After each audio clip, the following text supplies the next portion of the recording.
Bonjour et bienvenue sur la chaîne YouTube de la paroisse Saint-Ginier. Je suis le Père Julien Fleury et nous allons à la recherche de vestiges d'une chapelle du 5e siècle sous l'église de Saint-Ginier.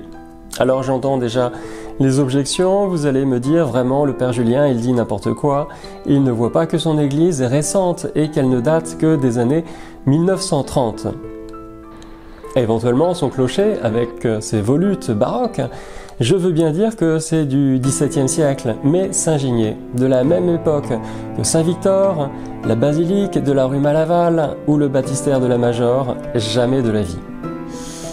Et pourtant ce n'est pas une théorie que j'ai inventée, mais la thèse très documentée d'un curé de Saint-Ginier dans les années 1870, qui a bien étudié la question et qui s'est fondée sur des preuves archéologiques irréfutables.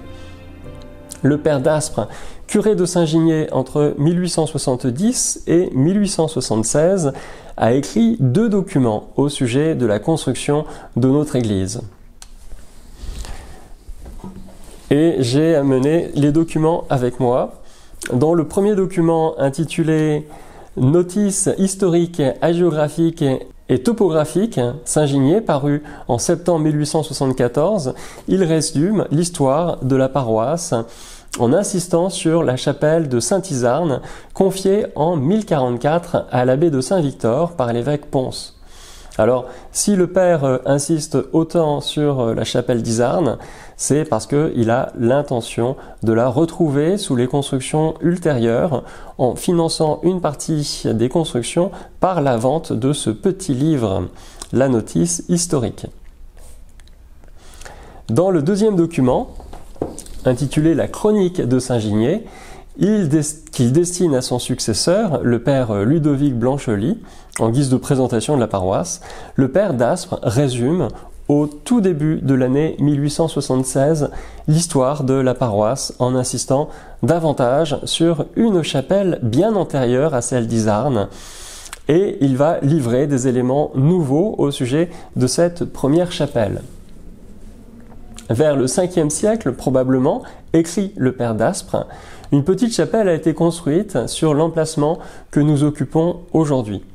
Elle a été saccagée au Xe siècle par les Sarrasins et les ruines ont été confiées en 1044 à Izarn, abbé de Saint-Victor, pour qu'il la rebâtisse. Elle a été en effet relevée sur le même lieu, mais avec une différence de niveau, puisque nous avons retrouvé la naissance des voûtes de la première construction à 1 mètre environ au-dessus du niveau de la seconde, et la porte qui est tout entière conservée en sous-sol à 4 ou 5 mètres en contrebas. La question qui se pose est la suivante: pourquoi avoir construit une chapelle si loin de la ville romaine? Et le père d'Aspres répond dans la notice de 1874, donc le texte précédent, son petit livre édité, et je cite: « Ce dont il ne nous est pas permis de douter, c'est que de temps immémorial, l'emplacement où se trouve l'église a été fréquenté. Très probablement, il y eut là d'abord un lucus ou un oratoire païen, et plus tard peut-être une villa romaine. » Assez parlé, maintenant je vous propose de nous rendre sur les lieux pour une visite guidée de Saint-Ginier. Nous allons vers le cœur de l'église et nous passons devant les reliques de notre saint patron, c'est-à-dire Saint-Ginier, un martyr de 303 à l'époque de Saint-Victor par exemple, mais en Arles, non pas à Marseille. Nous passons devant l'autel, magnifique autel du XVIIIe siècle, et nous allons nous arrêter dans la chapelle Saint-Izarn.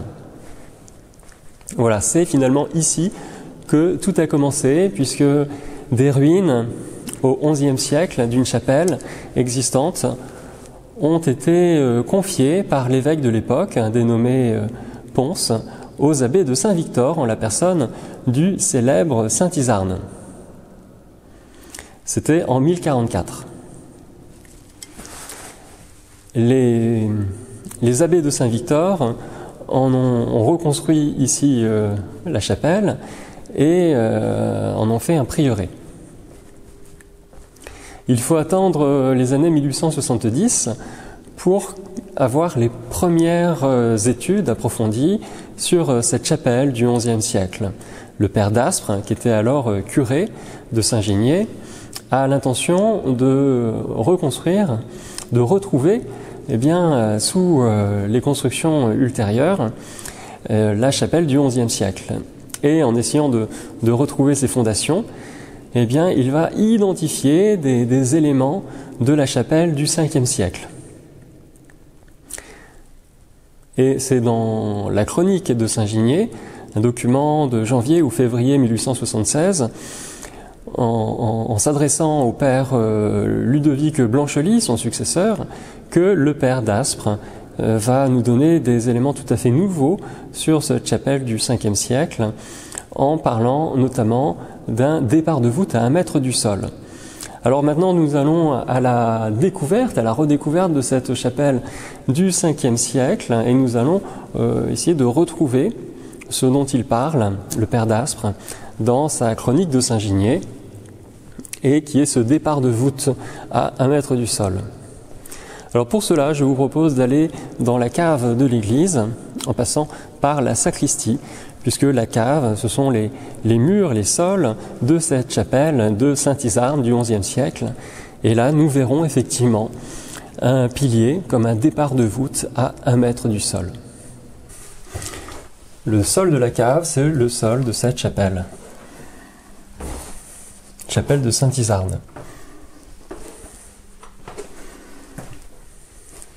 Donc, nous allons nous diriger immédiatement vers ce vestige du Ve siècle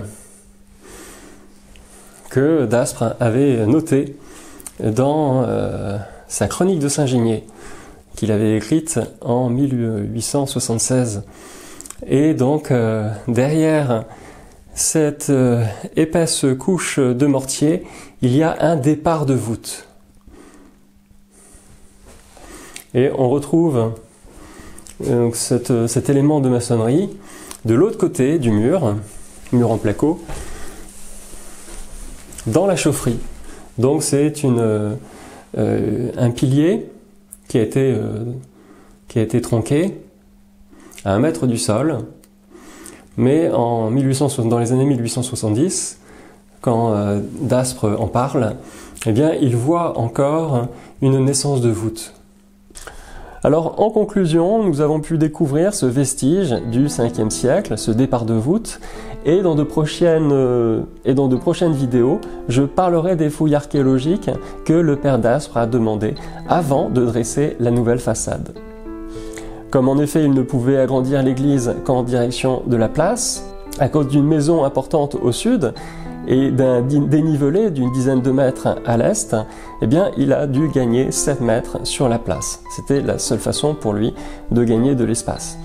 Et en allant chercher très profondément le rocher pour donner une assise solide à la nouvelle façade, les ouvriers sont en effet tombés sur des objets, des constructions que nous étudierons prochainement. Je vous dis donc à bientôt pour de nouvelles aventures.